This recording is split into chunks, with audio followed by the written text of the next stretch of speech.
Welcome back, my friends, to the Predictive PlayBook. This is Wednesday, May the 12th, 2021, at a little bit after 1 o'clock Eastern Standard Time. And then for you guys on the West Coast, that is a little bit after 10 a.m. I am pleased to have one of my favorite guys in the house here for this show, in Joe D'Amico. Joe D'Amico is running very hot right now. He's 7-1 the last 3 days. He ranks number one the last 7 days with a 15-3 record at sportsmemo.com. Last 30 days, he is number two with a 47-27 record for 64% winners. So he has 4 plays going tonight, and I will turn over and welcome Joe to the show, and he can tell you all the great details for what he has going on today. Welcome to the show, Joe. John, I'm honored. I love, we started doing these tete-a-tetes about a week and a half ago, and I'm really enjoying them. I've been a fan and admirer of yours personally for quite a while, and to work alongside of you it's an honor for me. But we've got a nice camaraderie. We're probably, listen, don't tell the rest of the guys on any of the sites, but we're probably the 2 best-looking guys in sports betting. So I think it's a good thing. But I'm excited to do these, I want to get, if it's all right, if you don't mind, I want to get the elephant out of the bag. The wonderful people over at Sports Memo, who I absolutely adore, I started with them a couple months ago. I'm doing very well with them. As you mentioned, 7-1 the last 3 days, 15-3 the last 7, 47-27 the last 30, 8-0 my last 8 in baseball. I'm riding a NBA run of 25-11-2. Very happy. Me personally, there are guys, and I don't badmouth anybody, but there are guys that will never talk about a loss, or if they have a bad day or a bad weekend in football, forget it. There'll be a no-show the following Monday. I don't have a problem. I don't like losses. Trust me. What people out there, I want them to understand about Joe D'Amico is when I'm winning, I'm twice as happy, and I'm going to tell you why. Because because the people that are following me, well, 3 times because I'm also an egomaniac, but because the people that are following me are winning, they're gonna come aboard more because I've earned a little good faith and trust with them. But I bet every game I put out. I'm not one of them guys. Listen, do what I say, don't do what I do. I am in the trenches. I'm not a general in the back of the miles behind the front line. I'm right in the trenches. I'm a sergeant in there with the infantry. I bet every game I put out. So I'm twice as happy. On losing days, and I do have losing days, I'm twice as pissed off, and I'm sorry, I'm twice as pissed off. To be honest with you, John, I'm sitting in a room right here, just on a side note, well over $1 million worth of sports memorabilia. I could turn it this way and this way. I've got stuff nobody in the world has. One specific game a few years back, I was 3-0 on NFL Sunday, early games. 3-0. I had one game in the afternoon. Game went to I was getting points. I'm winning. Fluke play, no seconds on the clock, goes to overtime. I lose the game on another fluke play. I took a game-used Mickey Mantle. Signed back. I splintered it. I hate to lose, but I don't have a problem talking about losing. Maybe because I win more than I lose, but I think it's part of the business. So I have to tell you what happened, if you don't mind. No, go ahead. This is great. The wonderful people over at Sports Memo came to me and said, Joe, we love what you're doing. And I said, well, I'm honored. I'm just proud to be here. Would you take part in our $2 Tuesday? I said, absolutely. Oh, my goodness, of course. So now, yesterday morning, I'm doing my games. Now, John, while farmers are asleep, I'm up working. I'll tell you that, okay? I'm up at 1 a.m. every day, and that's Pacific Standard Time. I do a lot of things, and we could talk about that or touch on it. But I had 3 games on the board.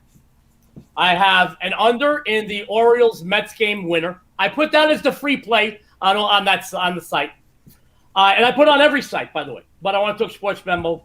I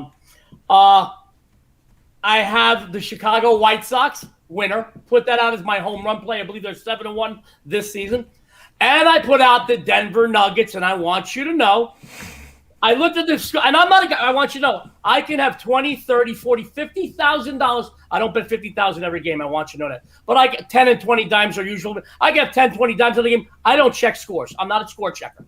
I am superstitious, but I'm not a score checker.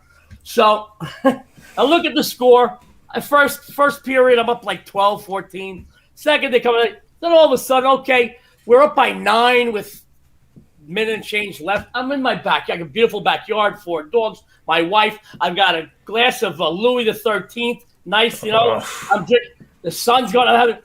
All of a sudden, boom, I lose I win the game by 5. And then I look that the darn guy misses a free throw with 3 seconds on the clock. I was upset. Now, I was more upset for all the people, and trust me, not just the Sports Memo name, man. Their name goes so far. It's wonderful. Just because they feature me, I wouldn't tell you how many purchases we had, how many people put their faith in me. I was upset for them. I didn't care about the 10 times I lost. I know what you mean. All right, I was upset for them. I don't have a problem talking about losers because you have to talk about losers. No one is undefeated. We have good runs. Sometimes we have a bad run. The thing that I do, John, is this. I don't put out a lot of plays. Anybody in the business that puts out a lot of plays, or any sports bettors that like to bet a lot of plays, if it makes you money, more power to you. Me, I'd rather have one wife that looks like Heidi Klum than 100 that look like Rosie O'Donnell, buddy. Me and less is more. It's awesome. It's true. It's true, though. It's true. Really, 100 Rosie O'Donnell's going to my house. One Heidi Klum just making breakfast really sounds good. I will tell you, John, though, I don't put out a lot of plays. I really don't. 1, 2, 3. Today I happen to have 4. It's a lot. For me, I'd rather put more money on 1 or 2 games, go 2-0, split out. If I have an 0-2 day, I'm 24 hours away from being back in the plus column. For me, anybody out there that bets tons of games, if you're making money, you stay with what makes you money, guys. You know, the handicappers out there in the world, and I don't badmouth anybody. But, if it makes you money and your followers are making money, stay with it. I like less aggravation. I like 1 or 2 or 3 games, bet more on it, and that's how I do it. But that Denver Nuggets game, I'm going to have a word with them when I see some of them guys. Next time I see them, I'll tell you what. Yeah, it gets me fresh on the end of the day show with Tony Finn and Rob Vito, who you know real well. You've been on the show. We refer to it as being the dog or the fire hydrant. And in case you need to know, you want to be the dog more times than the fire hydrant. But there are days where, being the fire hydrant is not. It feels like the dogs involved are of the big breed variety, and you just cannot believe that game lost. Mm-hmm. We've all been there. Oh, absolutely. All been there. Absolutely. And the thing that I have a son I love more than anything in this world. He's 24 years old. He's a United States Marine. I always tell him, Joe, I fail more before breakfast than most people fail all day, but you got to come back. You got to come back. You can't get into that. It's how you come back. Listen, I lie and I say I'm 5'8". I think we all know I'm not. When I had hair, I could tell people I was 5'10". I'm short. I was a great quarterback in New York, a great baseball player, blue chip baseball player. I was a boxer, 94-0 in the ring, but I got knocked around too. It's not when you get knocked around, it's how you come back from being knocked around and how you handle yourself. Never will I ever. If I have 3 plays in a day and 2 are early, sake of argument, and I go 2-0, you stay the same denomination on the later game. If I have 3 plays and I go 0-2, you stay the same denomination. If we pick up the last one, we're down a unit. It's always about, and to me, money management, John, is more important. It really is than wins and losses. It really is. You could love a game, bet 10 dimes on it, lose it, and bet a dime on 15 games and go 13-2, and you go, what the hell did I just do? I don't think money management is more important than wins and losses. But you've got to also, you've got to handle yourself well. And I've been doing this. I started when I was 10 years old with football sheets in the schoolyard, literally with football sheets. I was 10 years old, football sheets. I grew up in Little Italy, Manhattan, Lower East Side, born and bred, love it. And, statute of limitations is way over. I worked as a teenager for the biggest bookmaking corps in the 5 boroughs.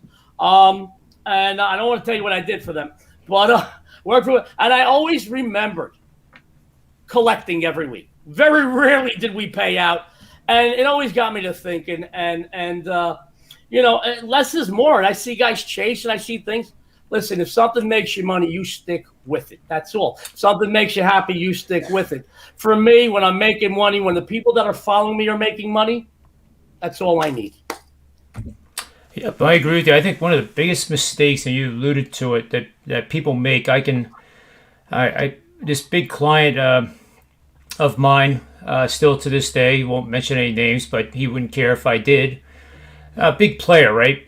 So I go on a big weekend in football. It seems to be my niche, and it was one of those 7-2 type weekends. So I open up my mail Monday morning, and he sends me this mail. He says, "Oh man, I'm down big. You got to have a winner for me tonight." And I wrote back, I was like, "What do you mean you need a winner?" So he went 7-2, and then Sunday night he went on the Sunday night game because he was up, and he went for it, and it got ugly. Mm-hmm. And then the worst mistake you can make is using that Monday night game, like we've seen in the movies, where people try to recoup all the losses so they don't have to pay the guy. Well, John, I think It's crazy. I think years ago, prior to the explosion of, offshore gaming, and also with the popularity and now with many states getting sports betting, back in the old days, guys, you picked up your phone, you called your bookmaker, and the week went Monday to Sunday. If you owed, you had to pay on Tuesday. If he owed you, he paid you on Wednesday. So it's funny how when they owe you money, they make you wait the next day. But and that's why the Monday night game was always so important, because people needed to chase. They needed to get even. I still see people in casinos. I live here in Vegas, and I'm in casinos every single day. Chase. I'll be honest, John. I'll go to the bar, and the local bar, and maybe a few dimes on the game, 5 dimes, whatever. I'm watching the game. I'll put 100 in the machine. I won't do it in sports. I don't do it, but I've chased $100 at the 4,000 when I only had 4,000 on the damn game. And then I won the game. My eyes going, yay, we won. We won. But that's to me is entertainment. But it's so important, the chasing, the discipline. Tomorrow's another day, guys. And when you're winning, I got a great one. And I won't tell you his name, just like you wouldn't tell me yours. I had a personal client many years ago, 25 years ago. He owned a chain of dry cleaners in Queens. Good, strong, better. It was during baseball season, and 25 years ago, not everybody played baseball, so a lot of people didn't have access to it. I'll never forget, I won 16 straight games. 16 straight. It's amazing. I lost the 17th game. I called him up. I said, listen, I got you. He says, forget it. What do you mean forget it? He said, I didn't think you were going to lose. I bet it. Well, so, and the guy bet a few dimes a game back then. So I said, so you're telling me when eventually I got to lose, why would you keep going? So here's a guy who's 16-1. And he's got no money to bet. And then I see we all see it too. Listen, I love the Yankees. I rarely put. First of all, they're always a high favorite, and I try not to go above $1.45 unless listen. Only if Sandy Koufax was on the mound and he's got the 27 Yankees lined up behind him, maybe I'll go higher. Then I look at run lines and things like that. But you still got to be careful there, especially with the rule changes last year and this year. But really, John, it's a chasing and discipline. Tomorrow is another day.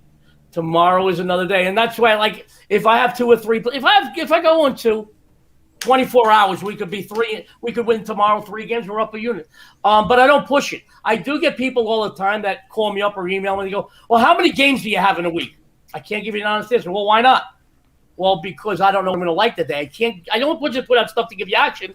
If I'm not betting, I can't ask you to bet. If I don't eat the food in my own restaurant, how am I going to invite you to? It's not exactly. Good. But it's to me, it's about the day. I get my butt up about 1 a.m. I make my coffee. My paper's delivered by 2. I like to just look through it, and I take care of my dogs. I run them a little bit. And I'm inside. And I'm doing all my games.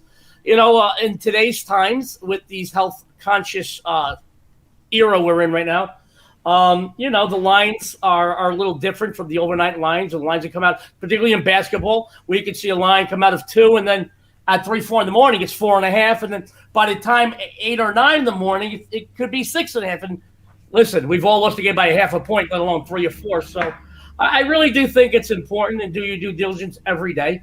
And I don't have a problem passing people. I think it's important. I think it's important. I tell you, hey guys, we're on a 9-1 run. Go enjoy dinner with your wife. I'm not married. Go to a strip club and have fun. Go find the one. But this is supposed to be enjoyable and entertaining. But it's always a lot more enjoyable and entertaining when we're making money. So bottom line, it always comes down to money. Yeah. Well said. Well said. That's why I love having you on. Thank you. It's like a sports betting preacher of sorts. It's all cool stuff. So despite you being a Yankees fan for so many years, I think you have targeted that dreaded Boston Red Sox squad. Absolutely. Well, let's hear what you have there. This goes to confirm what I just said. It's not about your heart. It's not about it's about your head. And today's free winner, sports fans, as John mentioned, we're going to go to my second favorite ballpark. And I was at the one-game playoff in '78. I was there when Bucky effing Dent hit the home run. My second, I love going to Fenway. I have friends that played on the team. It's awesome. Many in the business prior to the start of the season, guys, felt that Oakland would compete with Houston for the AL West crown. And with nearly 25% of the campaign in the rear view, they hold a 2.5-game lead over the Astros. This is a good team. Respectable numbers both on the mound and at the plate. But going into Boston, facing one of the most explosive lineups in all of baseball is a whole different monster. Guys, the Red Sox are hitting the ball. If you remember the last few years, they started the season not hitting well. Then they're by mid-season when they started hitting, their pitchers were tired or injured. It's a big situation. But here's the deal, guys. The Red Sox offense, 5.14 runs per game, a team batting average of 261. Oh, wait. And they've got some power to boot. 44 home runs so far. That's tough for any visiting pitcher. But today, 27-year-old right-hander James Caprillion, say that 10 times quick, James Caprillion is making his first big league start. Talk about pressure. Whoa. On the flip side, left-hander Eduardo Rodriguez. Guys, he takes the hill. He gets a win here, and he's got 6 on the season. He leads the AL right now, 5-0 with 3.82. He's become the ace of the staff. And if you would have asked me prior to opening day, what do you think of Eduardo Rodriguez? I'm going to say, maybe third. He's the ace of the staff. He's become the most reliable. Oakland took game 1 yesterday, but I do feel Boston at home with that lineup. They were held down. I believe it was 2 runs. I think it was 3-2. Don't quote me. I think it was 2 runs. They'll come back. And plus, they got confidence. Prior to yesterday's loss, they won the previous 3 meetings, and they're a whopping 48-20, the last 68 in this series at home in Fenway. Guys, if you're going to play this game, get it now. I do think the number's going to go up $1.50, 51, 52, 53. Might even go up higher. The Red Sox come back with a vengeance today. Yeah, I'm with you on that one. I'm ready to go to the window now. I can add fuel to the fire and tell you that Rodriguez, team record 30-7 against the money line when facing teams who strike out 7 or more times per game spanning the last 3 seasons. Oakland strikes out more than 7 times. So as well as he's pitching and in the form that he's in, you would think, again, he'll probably record 8, 9, 10 strikeouts today. Oh, absolutely. You mentioned some trends, some streaks. I do put some stock in trends and streaks in all of sports betting, but there is no other sport that is as streaky as baseball, guys. And I put stock in it. You can look at a certain team that might not be scoring. Maybe they're not winning. And maybe a pitcher doesn't have a winning record on the season, but he's 4-1 lifetime in 8 starts with a 2.12 against the so-and-so opposition. You've got to look at these things. I'm not saying put all your stock in trends and streaks. I'm saying if you're leaning towards something, a trend or a streak, especially in baseball, could confirm could confirm it for you. So you can put a few bucks down and, you don't win every one of them, but at least you made your best educated guess on what you feel is going to be in the payday. I can't agree more. It's a statistic called the p-value, which is like the z-score on steroids. And Mr. Finn and Mr. Vino have encouraged me to change it from p-value because on a live show especially, it doesn't sound very good. So they're encouraging me to do the JR value. But then I have a hard time doing that too because, why should I take credit? But the p-value and the JR value is a way that I can look at different trends and different parameters. For example, you can get trends, say, in baseball, college football that are 15-3 that look good. Wow, look at that. But if you look at the p-value, it actually tells you that trend is way overextended, it's matured, and actually supports the other team. So that's where people starting out have to be careful looking at these generic trends. Tony Finn makes fun of it too, saying that, let's see, it's Saturday, it's a day game, the team ate at McDonald's this morning, and they're 15-0. And that's being a little exaggerated, of course, but I mean that's a great point. But these trends I'm going to tell you right now show no signs of regression, and they are quite solid. And I'll just quick rip them off here because I didn't even know until we started talking that these were existing for Rodriguez. He is 15-0. Money line as a home favorite last 3 seasons. 30-3. Now these are the team records. 30-3. Home favorite of -150 or more.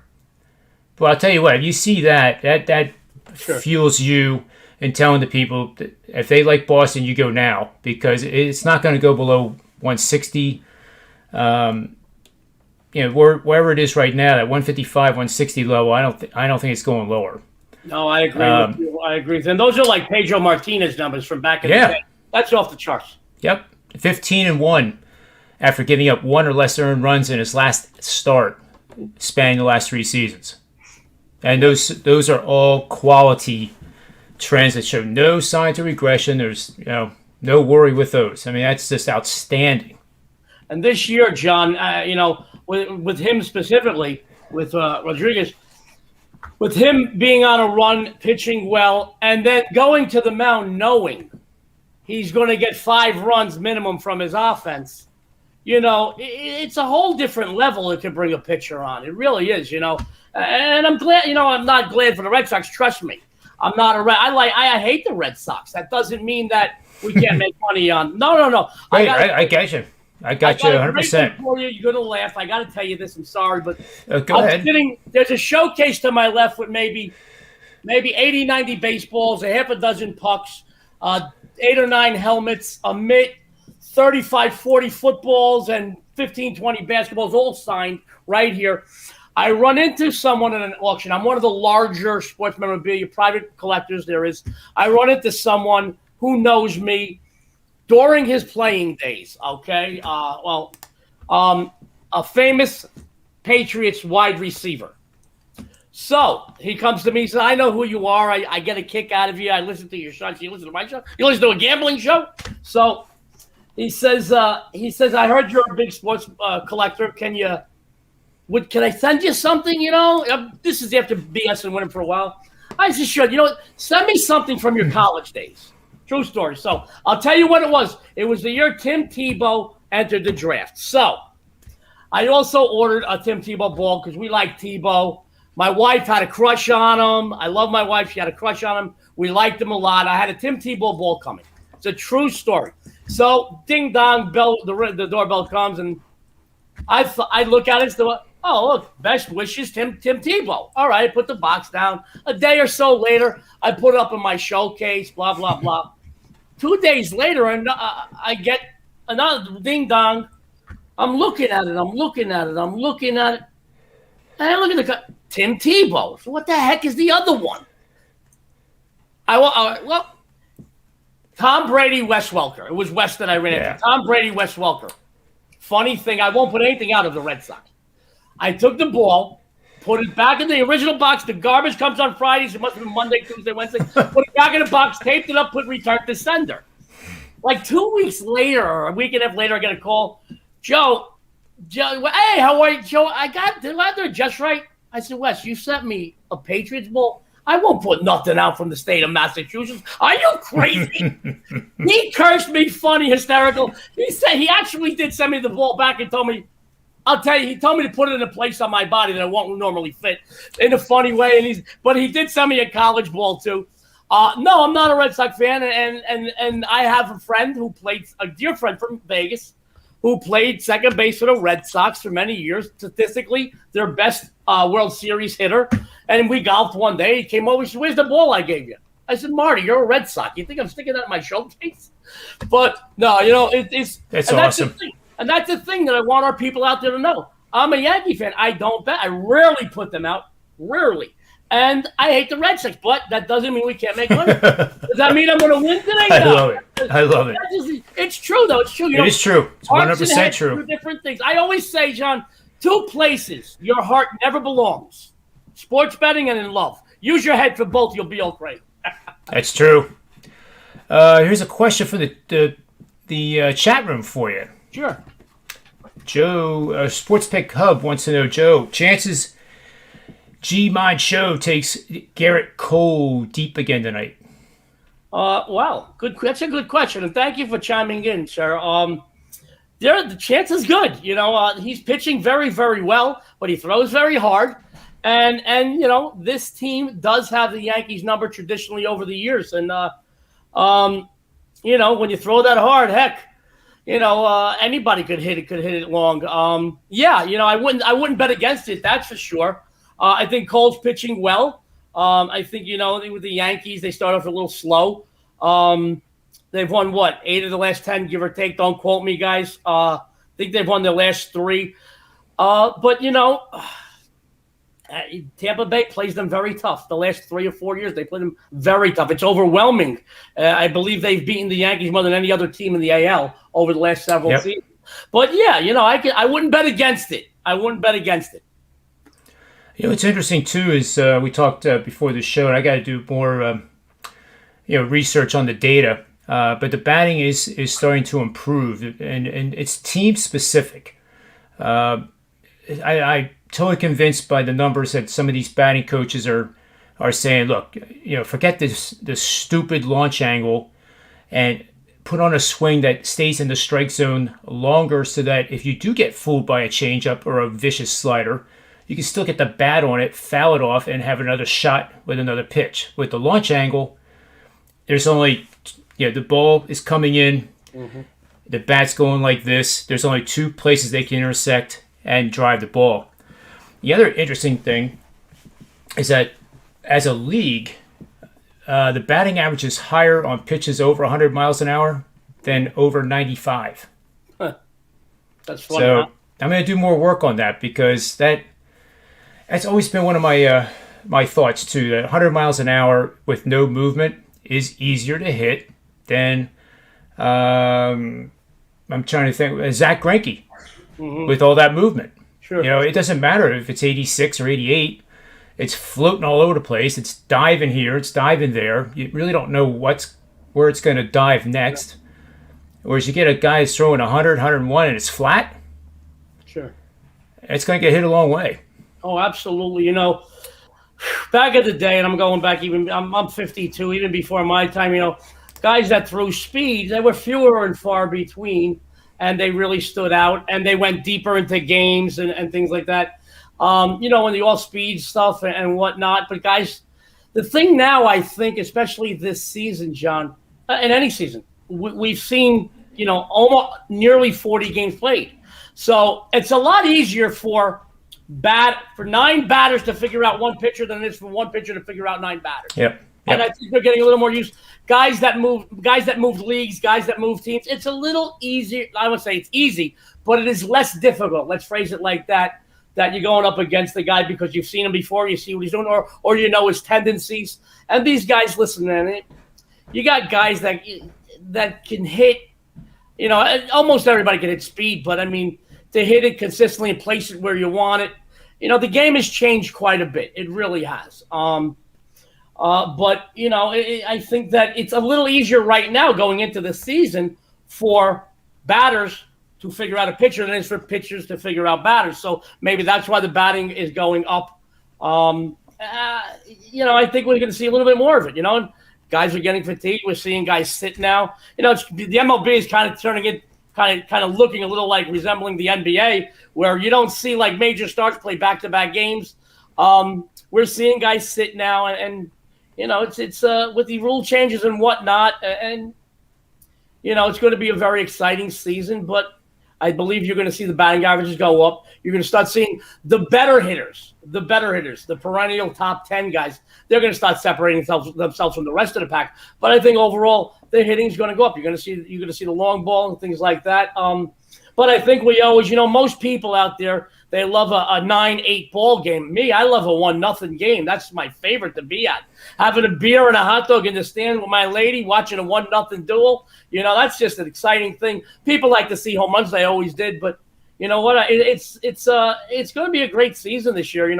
Looking at the standings, we figured out basically the top couple teams in every division. We talked about this last week, you and I, and the teams are the cream is starting to rise to the top, and you're going to start seeing the first and second place teams in those divisions start separating themselves from the rest. But it's going to be a good season. This is a very exciting. Yeah. I don't feel that any team in either league is definitely going to be in the Fall Classic. I really don't. I would not say the Dodgers, the Yankees, Chicago, the Mets, and their payroll. You can't say anybody is definitely going to be in the World Series right now, and that makes for a good season. It really does. It really does. And I'm just looking forward to continuing my success for everybody that's watching me over on Sports Memo and following me. I got to tell you, I was overwhelmed yesterday with how many people gave me their trust on the Tuesday special. I was just overwhelmed. And thank you to the guys at Sports Memo for honoring me that I could do that, and I hope to do more like that. But I just look forward to a good season. Take one day at a time, brother. Take one day at a time. Yeah, that's well said, Joe. Every bit of it.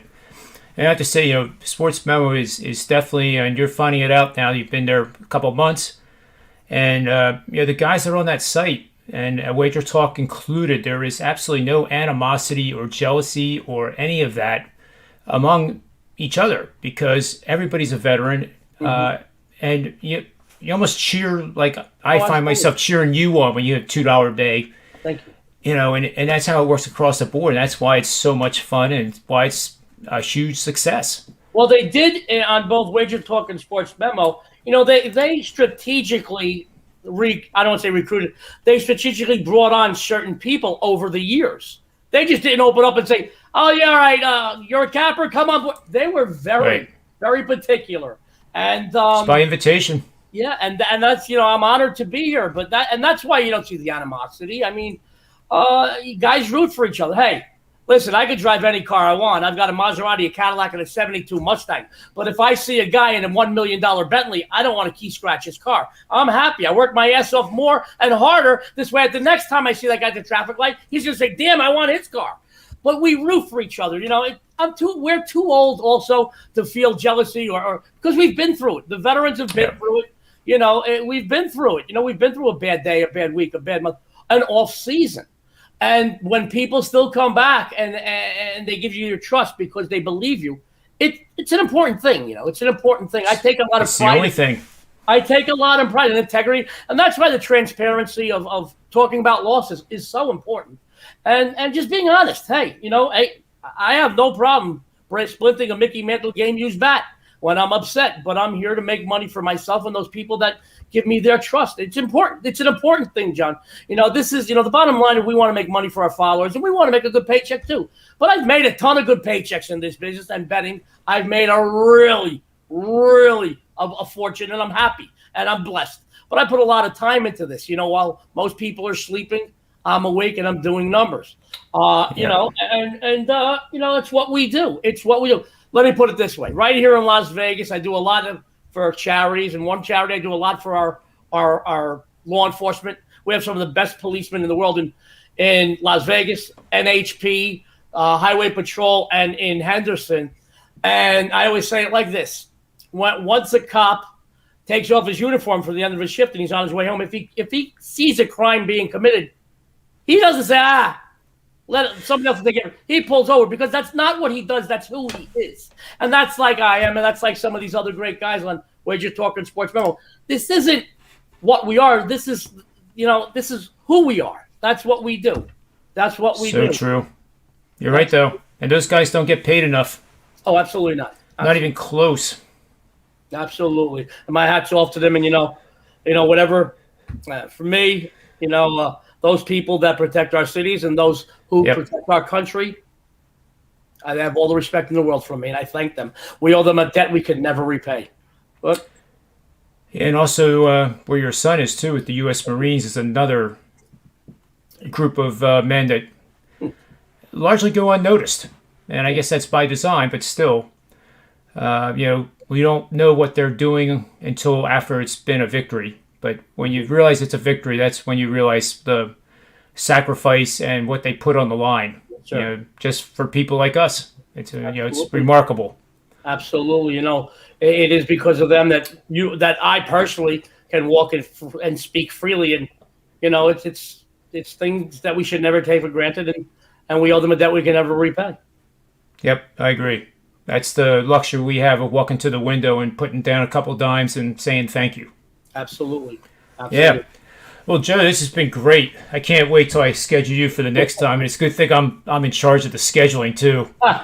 So you can bet in the guys in the chat room he's going to be back often.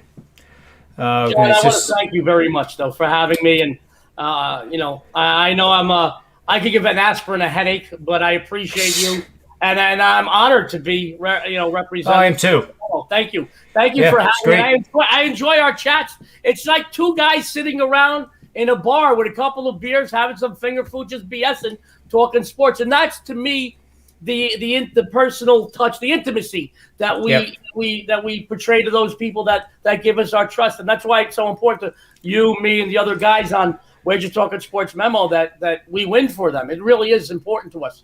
But thank you for having me. I'm just honored. Thank you. Oh, it's great. I am too. So next up on the Predictive Playbook is a show starting at 4 o'clock Eastern Standard Time. We have guys just like Joe popping in, just like at a pub, just like he described, and they stop in and would see their buddies, talk sports betting, free picks. We'll have Nick Borman on today for the PGA. He's very good at that. He'll be stopping in, and a few others. So it's really a really fun show, and make sure you like the show, and subscribe to it so you don't miss any of the shows. They're archived. You don't have to watch them live, but I think it's more fun when you watch them live. Yeah. So we have the Boston Red Sox here from Joe D'Amico, and make sure you get over to sportsmemo.com and get his 4 picks today. As I said in the beginning of the show, he's either ranked number 1, number 2, over 3, 7, or 30 days. He's a veteran. He's going to do good for you. He's honest, and the best thing to do is get one of those packages, 30, 60, 90 days, and that's a test drive. And I'm sure you're going to be satisfied with what you invested in, no doubt about it. So for Joe, myself, sportsmemo.com, wagertalk.com, may all the wins be yours.